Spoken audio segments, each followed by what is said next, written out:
I sometimes wonder if I was born as nothing more than an afterthought. My name is Yi Jun, though even in my own house, it rarely feels like it belongs to me. They call me the other son, or simply him, as though giving me a name would mean acknowledging me as part of their family. I grew up surrounded by people who looked right through me. My mother, if she ever smiled at me, I don't remember it. My father never spared me more than a cold glance, as though my very existence embarrassed him. And my younger brother, Yu Jun, the jewel of their eyes, was everything I was not. An alpha child. The pride of our lineage. I was just the omega. From as early as I can remember, I learned to take up as little space as possible.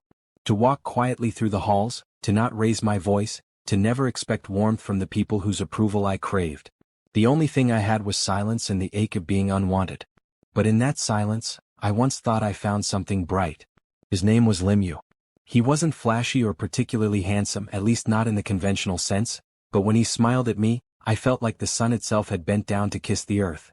He was a beta, gentle, soft-spoken, attentive in ways that I had never known from my family.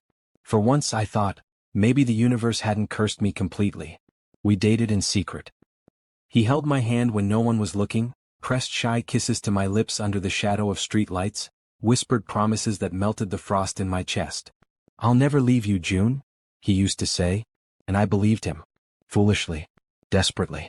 But all truths claw their way to the surface eventually. It happened 2 weeks ago. I had gone to sᴛᴏʀy's apartment unannounced, something I never did because I wanted to respect his space. But that day I missed him too much, and I thought maybe surprising him with his favorite steamed buns would make him smile. I remember unlocking his door with the spare key he had given me. I remember stepping into the living room and hearing laughter. Not his laughter alone, but mixed with another voice. A voice achingly familiar. My brother's. I can still see it when I close my eyes. Yu Jun sprawled across the couch, his shirt half open, lips swollen from kisses I had never given him. sᴛᴏʀy leaning over him, his hand resting on Yu Jun's bare waist, his gaze burning with a devotion I had always thought was mine. For a moment I thought my legs would give out beneath me. June, sᴛᴏʀy had scrambled, guilt painting his face, but not enough guilt to move away from my brother. Yu Jun had smirked, not a trace of shame in his eyes. "Oh, you weren't supposed to see this, brother? But since you have, what will you do?" The sound of my heart breaking was silent, but deafening all the same. I left without throwing the buns at them. I left without screaming. I left because if I had stayed a second longer, the world would have seen me crumble into dust right there on the floor. For nights afterward, I lay in my bed staring at the ceiling, feeling nothing and everything at once. Betrayal, humiliation, grief, all clawing at me like wild animals. And just when I thought it couldn't get worse, my father summoned me. He never called for me, not unless it was to remind me of how useless I was. When I entered his study, the air smelled of cigar smoke and leather, his presence suffocating as always.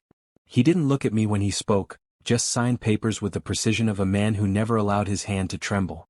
"Yi Jun, you will marry sᴛᴏʀyy." I blinked, certain I had misheard. "Marry?" "Yes.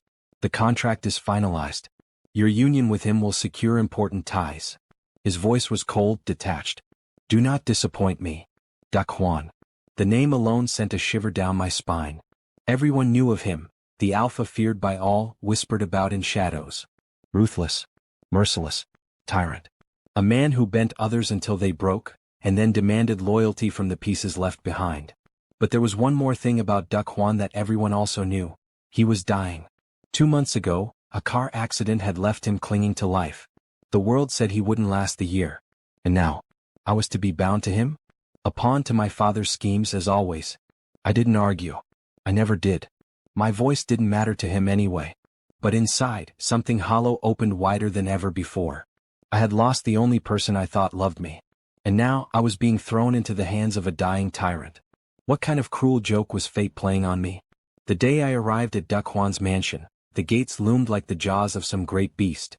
The air was heavy with silence, the kind that pressed against the skin. The servants bowed their heads, their eyes avoiding mine as though I were a ghost. The halls were dark, lined with cold marble and oil paintings of ancestors with eyes that seemed to follow me. Every step I took echoed as though reminding me, "You do not belong here." When I finally entered his room, I froze. There he was. sᴛᴏʀyy. The man the world called a monster. He lay in a massive bed, his body covered in bandages, his once sharp frame weakened. His face, though still striking, was pale, his lips dry, his eyes closed. For someone feared as much as him, he looked human, fragile even, and something strange flickered in my chest. Pity. Perhaps even relief. For the first time, I wasn't the weakest person in the room. I approached his bedside slowly, unsure of what to do. The scent of antiseptic hung in the air, sharp and sterile. His breathing was shallow, each inhale a struggle. I sat on the edge of the bed and whispered, though I knew he couldn't hear me. I don't know why I'm here. I don't know why I was chosen to be tied to you. But if this is my fate, I'll stay. My fingers brushed against the back of his hand. It was cold. Too cold. For reasons I couldn't explain, I clasped it in both of mine and held it there, as though my warmth could reach him through the layers of bandages and despair. It was the first time in years I felt like someone might need me. Even if he never woke up. That night, as I dozed off in the chair beside his bed, I dreamed of warm hands pulling me close, of lips brushing against mine not in betrayal but in longing. I dreamed of being chosen just once without condition. And when I woke, I found Duc Huan's fingers curled faintly around mine, as though he too was asking me to stay. I had never been good at silence. Not the kind that creeps in when people stop speaking, but the kind that has always surrounded me, thick, endless like water pressing against glass. Duc Huan's mansion was full of that silence. It trailed me as I walked the endless corridors, as though the walls themselves had been trained to keep their secrets. Even the servants moved like shadows, speaking only when necessary, their voices hushed as though afraid of waking something that slumbered in the halls. Perhaps they were afraid of him. And I, an Omega with no place of his own, was now the wife of the most feared alpha in the country. I didn't know if it was cruel irony or some twisted mercy, that Duc Huan could not rise from his bed to snarl at me, to remind me what kind of man he was. Instead, he lay still, his body weak, his once terrifying presence muted into frailty. But frail or not, he was still mine to care for. The first few days blurred together. I woke at dawn, washed my face and went directly to his room. The doctors came twice a day, adjusting his medication, checking his vitals. They hardly looked at me, merely nodding curtly when I asked questions. It was clear, I wasn't expected to understand. I was just the placeholder spouse. But still I stayed by his side. I learned how to change his bandages, how to wipe the sweat from his brow when fever gripped him, how to coax water past his lips with a spoon when he stirred. My hands trembled often, at first from fear, later from something else I dared not name. One evening, when the storm clouds pressed low against the windows, I sat at his bedside with a basin of warm water and a towel. His face was still pale, but the faintest trace of color had returned to his lips. I dipped the towel, wrung it out, and carefully pressed it against his skin. His lashes fluttered, and for the briefest moment, I thought he might wake. "You look so different from how they describe you," I whispered half to myself. "They say you're a tyrant. That you've broken men in boardrooms and destroyed families without blinking. But right now, you're just a man. A man who looks lonely." The room swallowed my words. But I kept speaking because I had grown addicted to the sound of my own voice filling the void. "Maybe that's why I'm not afraid of you. Or maybe I just don't have anything left to lose." I touched his hand, tracing the faint scar across his knuckles. His fingers twitched under my own. My heart skipped. The first time I caught him watching me was a week later. I had leaned over to adjust his blanket, humming softly under my breath, when I felt it, that unmistakable weight of being seen. I turned, and his eyes were open, sharp even through the haze of illness. I froze, towel in hand, unable to breathe. For a long moment, neither of us spoke. His gaze traveled over me, unreadable, and then he rasped, voice hoarse from disuse. "Who are you?" The sound of his voice startled me more than the words. It was deep, rough, tinged with authority even in weakness. "I'm Yi Jun," I said, stumbling over my own name. Your spouse." His brow furrowed. "Spouse?" "Yes." My throat tightened. "Our families, they arranged it." He stared at me as though I were an intruder who had just confessed to theft. Then, slowly, he closed his eyes again, dismissing me without a word. But not before I caught the flicker of something in his expression. Confusion? Disgust? Or perhaps just exhaustion. That night, I lay awake in my room, staring at the ceiling, replaying the sound of his voice in my head. It should have scared me. It should have reminded me of who he was. A man people whispered about in fear, a man who had crushed rivals without hesitation. But instead, all I could think about was the vulnerability in that single question. "Who are you?" As though no one had ever truly stayed long enough to matter. The following days he watched me more often. He didn't speak, not much. just the occasional grunt or sigh as though words were too heavy to lift. But when I changed his bandages, I felt his gaze on my face. When I held his hand to help him drink, his fingers lingered against mine a fraction longer than necessary. I told myself I was imagining it, that I was projecting my loneliness onto him. But then came the night when I could no longer deny it.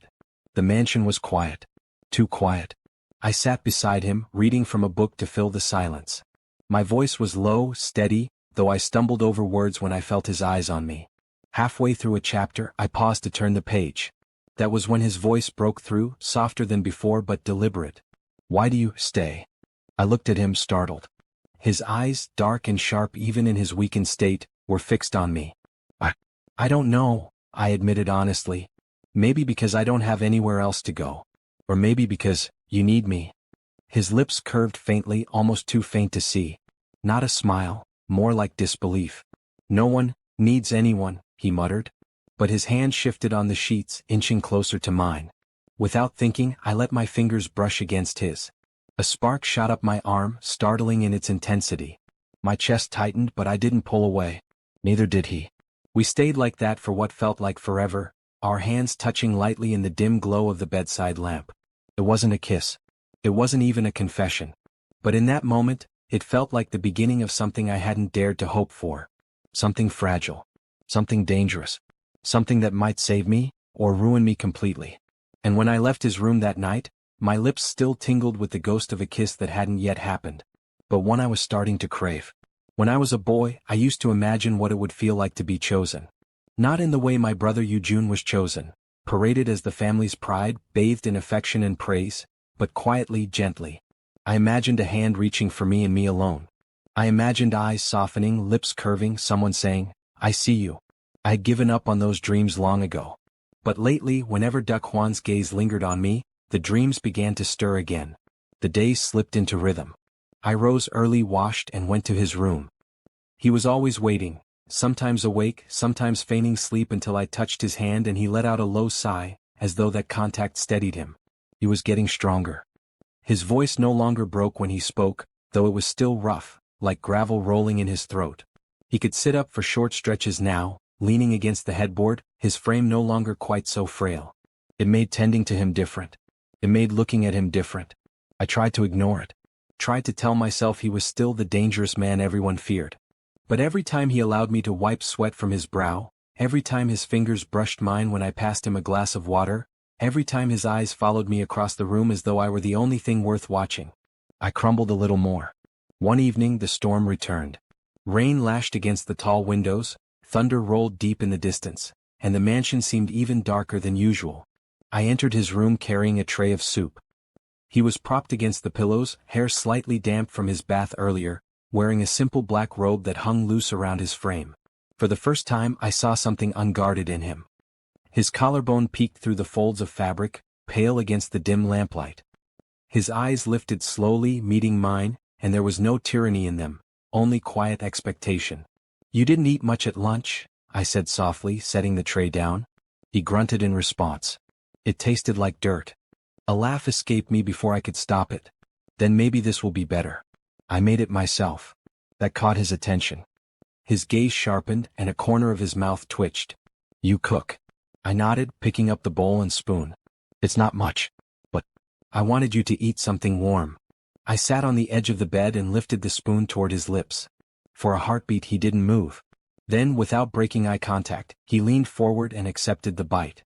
The intimacy of the moment made my skin prickle. His lips brushed the spoon, my fingers close enough to feel his breath. "Well?" I whispered, unable to stop myself. His Adam's apple bobbed as he swallowed. Then, in a voice softer than I'd ever heard from him, he muttered, "Better than dirt." I bit my lip to hide the smile tugging at me, my chest warming. I fed him another spoonful, then another, each time feeling his gaze on me more than the storm outside. By the time the bowl was empty, I was trembling. After I set the tray aside, I moved to adjust his blanket. But before I could step away, his hand caught my wrist. I froze. His grip wasn't strong, he was still healing, but it was firm enough to keep me there. Slowly he tugged until I sat back down beside him. For a long moment he said nothing. His eyes searched mine as though peeling back layers I had spent years building. Finally he asked, "Why are you kind to me?" The question pierced deeper than it should have. I blinked rapidly, my throat tight. Because someone has to be. He stared at me. Then, almost imperceptibly, his thumb brushed against the inside of my wrist. My heart stuttered. You should be afraid of me, he murmured. Maybe, I whispered back. But I'm not. The silence that followed was heavy, charged, until I realized the distance between us had shrunk.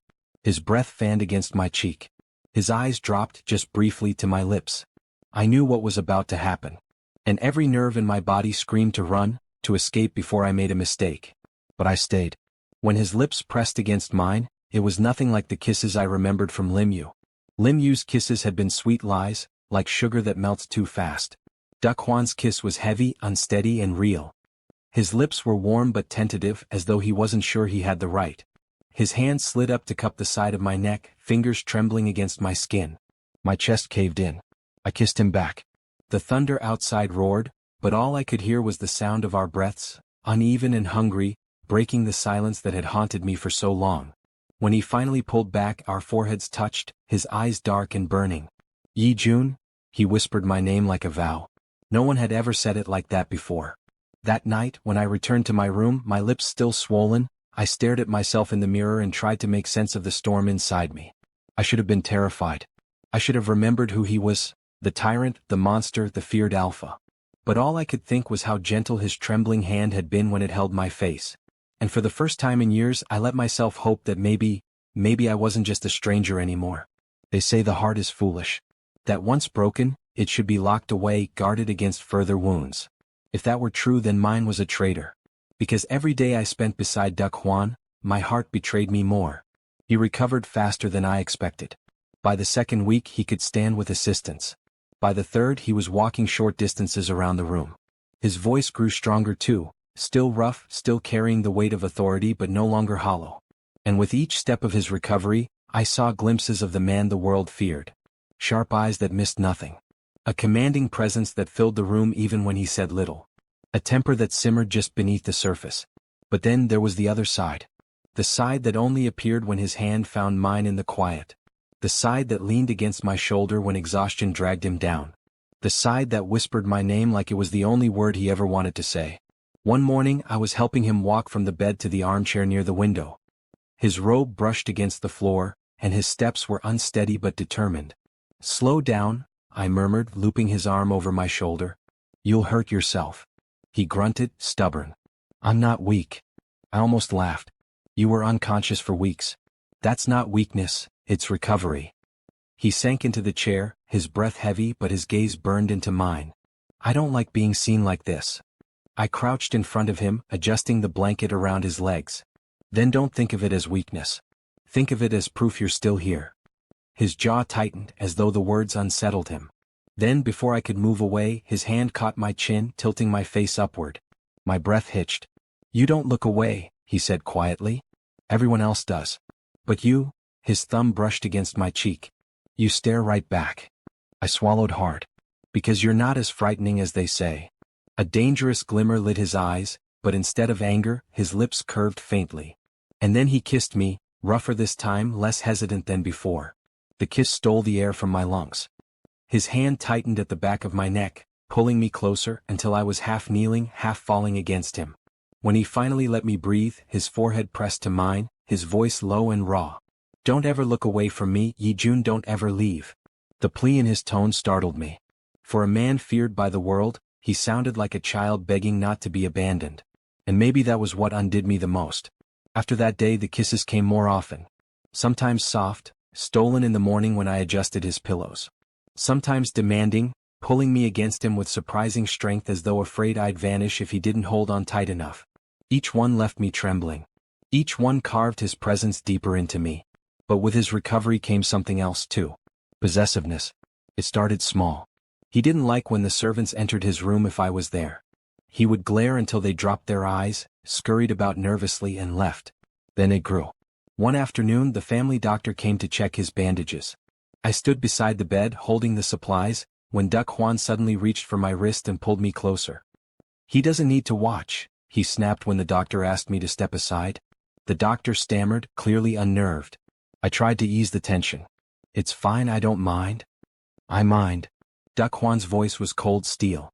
His hand tightened around mine. He's mine. He stays. The words seared into me. He's mine. I should have been frightened. Instead, my heart thudded painfully, heat crawling up my neck. That night I confronted him. Why did you say that? I asked, standing by the window, my back to him. That I'm yours. He sat in the armchair, his silhouette sharp against the lamplight. Because you are. I turned my chest tight. You don't even know me. I know enough. His eyes were unwavering. I know that you're the only one who didn't flinch when you saw me broken. I know that you sit here every day caring for me when no one else dares. I know that your hands don't tremble when they touch me anymore. My lips parted, but no words came out. Yi Jun, he said softly, and for once the tyrant vanished from his voice. I've spent my whole life surrounded by fear. People bow, people obey, but no one stays. You stayed. I felt the tears sting before I could stop them. I turned away, but in 2 strides he was behind me, his arms wrapping around my waist, his chin settling against my shoulder. Stay with me, he whispered, his breath warm against my ear. Even if the world hates me. Stay. I closed my eyes, my hands trembling as I clutched his arms.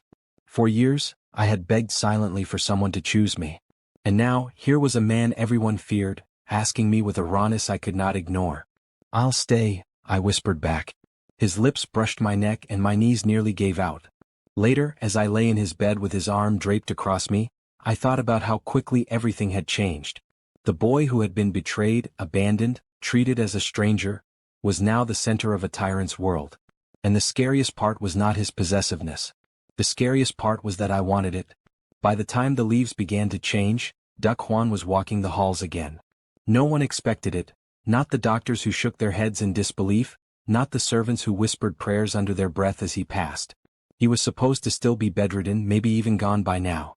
Instead, he was alive, standing tall again, his sharp presence returning like a storm that had merely been resting. And with his recovery came the reminder of who he was. The tyrant. I saw it the first time he summoned his board members to the mansion. I had been pouring tea in the next room, trying not to eavesdrop. But his voice carried, deep and unyielding, slicing through the air like a blade.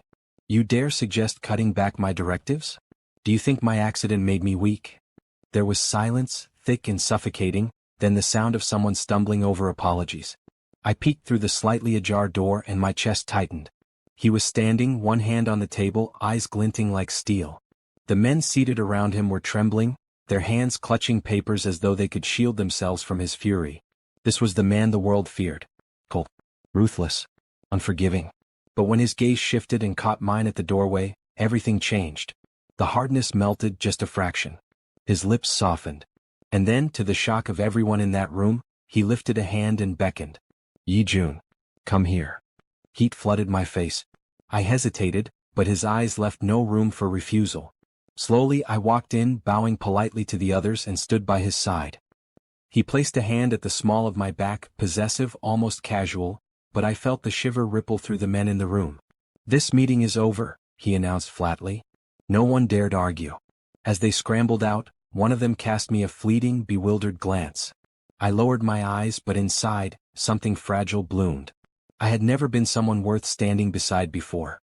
That night when we were alone, I confronted him. You didn't have to do that, I murmured, sitting on the bed as he untied his tie. Call me in front of everyone like that. He arched a brow, the corners of his mouth twitching. Why not? You belong here. You belong with me. I fidgeted. But they were looking at me like you were mine? His voice dropped, dangerous and soft at once. He crossed the room in 2 strides, cupping my jaw firmly. Good. Let them look. Let them know. His lips crashed against mine before I could respond, hot and demanding. I gasped against his mouth, my fingers clutching his shirt as he deepened the kiss, his tongue sweeping past my lips until I was dizzy. When he finally pulled back, his forehead pressed against mine, his voice rough with possession. No one touches what's mine, Yi Jun. No one even dreams of it. My chest clenched, torn between fear and warmth. But when his thumb stroked my cheek, tender beneath the fierceness, I knew it wasn't chains he was binding me with. It was devotion. Duck Huan's devotion, however, came with a price. It became clear the next week when Lim Yu appeared at the gates. I hadn't seen him since that day, the day my world collapsed. But there he was, looking disheveled, desperate, pleading with the guards to let him in. I need to talk to him. Lim shouted, his voice cracking. Please, just once. I froze at the top of the steps, my breath catching. Yi-jun, he called when he saw me. His eyes were wide, filled with something between guilt and longing. Please, I can explain. I was wrong. I should never have. But before he could finish, Duck Hwan stepped outside. The air shifted instantly, heavy and dangerous. Duck Hwan's arms slid around my shoulders, pulling me close to his chest. His eyes, sharp as blades, locked on Lim. Explain, he growled. To him? You don't deserve to speak his name, let alone his time. Lim paled, his lips trembling. I just want to make it right. There is no right, Duck Hwan cut him off, voice low and lethal. You discarded him. You made him bleed. And now you think you can crawl back. He pulled me tighter, his hand possessive at my waist. He belongs to me now. He is mine. And if you come near him again, I'll make sure you regret it. The finality in his voice sent chills down my spine. Lim's gaze darted between us, and for the first time I saw fear in his eyes. He backed away slowly, then turned and fled into the night. I stood frozen, my heart pounding. Duck Hwan turned to me, his expression softening, the tyrant fading until only the man remained. He touched my cheek gently, searching my face. Are you all right? Tears welled in my eyes, unbidden. I nodded, though my voice shook. I didn't think anyone would ever defend me like that. His arms wrapped around me, pulling me against his chest. His scent, warm and grounding, surrounded me as he pressed a kiss to the top of my head. Then remember this, he whispered fiercely. As long as I live, no one will ever treat you like that again. I clutched him tightly, burying my face against him, and for the first time in my life I believed it. Later that night, when we lay tangled in bed, he refused to let me out of his arms. Every time I shifted, his grip tightened, his lips brushing against my hair as though reassuring himself I was still there. Do you know what you've done to me? He murmured against my ear, his voice raw in the dark. I turned slightly to look at him, confused. What do you mean? He smiled faintly, but it was broken at the edges. You've turned the tyrant of this world into a man who can't sleep unless he's holding you. You've made me weak, Yi-jun. And I don't care. My chest ached, tears slipping down my cheeks as I pressed my lips to his. If this was weakness, then it was the kind of weakness I wanted too. That night, I didn't dream of betrayal, or of being a stranger in my own home. I dreamed of a tyrant who became human only for me. And for the first time, I dared to dream of forever. When winter arrived, the mansion looked like something out of another world. Snow fell in sheets outside the tall windows, blanketing the gardens in white. The trees glittered with frost, their branches weighed down like sleeping giants. Servants moved quietly through the halls, their footsteps muffled by thick carpets, their breaths rising in little clouds when they braved the cold. Inside, everything was warm, too warm because Duck Hwan refused to let me stray more than 2 steps from his side. Yi-jun. I had just placed the final dish on the dining table when I felt his arms snake around my waist from behind. His chin dropped to my shoulder, and his lips brushed the shell of my ear. You're ignoring me again. A laugh slipped from me despite myself. I'm not ignoring you. I'm setting dinner. You've been setting dinner for 15 minutes, he murmured, his voice low, husky. And not one of those minutes was spent looking at me. I turned slightly to glance at him, catching the faintest pout tugging at his lips. The great Duck Hwan, feared tyrant, unyielding businessman, pouting like a child denied candy. Shaking my head, I nudged him lightly. You're worse than an attention-starved puppy. His eyes narrowed in mock offense, but then he pressed a kiss against my neck, soft and lingering, sending shivers through me. Then be kind to your puppy, he whispered, and my knees nearly gave out. Later that night, after dinner, he tugged me toward the living room. The fire in the hearth painted his sharp features in shades of gold and shadow, and when he pulled me down onto the couch with him, he immediately curled into me, his head resting against my chest. I froze, my heart pounding. Hwan? Stay like this, he mumbled, his voice softer than I'd ever heard it. I've fought battles, crushed enemies, built empires, but none of it means anything if I can't fall asleep like this. With you. My arms moved on their own, circling him, pulling him close. His weight against me was grounding, real and terrifyingly precious. You make me forget I'm supposed to be a monster, he whispered. With you I just want to be a man. Tears stung my eyes. I bent my head, pressing my lips against his hair, breathing him in.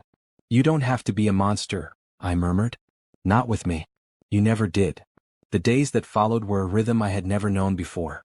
Mornings began with him refusing to let me leave the bed until I kissed him awake. Afternoons were filled with him dragging me into his study just so I would sit across from him while he worked, occasionally tossing papers aside to steal a kiss. Nights were his favorite, when he could cling to me without interruption, whispering things no one else would ever hear. "I thought I would die," he admitted one evening, his hand tangled with mine beneath the blankets. His eyes searched mine, unguarded. "The doctors told me I had months, maybe weeks. I was ready. I thought there was nothing left for me in this world." I squeezed his hand, my throat tight. "And then you walked into my room." He smiled faintly, broken but whole all at once. And for the first time I wanted to live. I buried my face against his chest, unable to stop the sob that tore free. His arms tightened instantly, his lips pressing against the crown of my head. "I love you, Yi-jun," he whispered into my hair. "More than I've ever loved anything. More than I thought I could." The words shattered something inside me. The loneliness, the years of being unwanted, unseen, treated like a shadow in my own home. I pulled back, tears streaming freely, and cupped his face between my hands. "I love you too, Duck Hwan," I said, voice trembling but certain. "You've given me what I never thought I'd have. A place, a home, someone who sees me. I don't care what the world calls you. To me you're just mine." His lips crushed against mine before I could say more, desperate and consuming, our tears mingling as we kissed. The world outside could think of him as a tyrant, but here, in this moment, he was nothing but a man who loved me, fiercely, hopelessly, wholly. Spring came before we knew it. The snow melted, the gardens bloomed, and laughter began to echo through halls that had once been silent and cold. I stood at the window one morning, watching sunlight spill across the earth, when warm arms slid around me once again. "Yi-jun. Oh. Let's make this our forever." His voice was soft but steady, filled with a certainty that left no room for doubt. I turned in his arms, smiling through the warmth in my chest, and kissed him. "Yes," I whispered against his lips. "Forever." And as his arms tightened around me, I realized something I had never dared believe before. My world hadn't ended when I was betrayed. It had only just begun, the day I stepped into the arms of a man everyone feared, but only I truly knew. The tyrant, the lover. My Duck Hwan.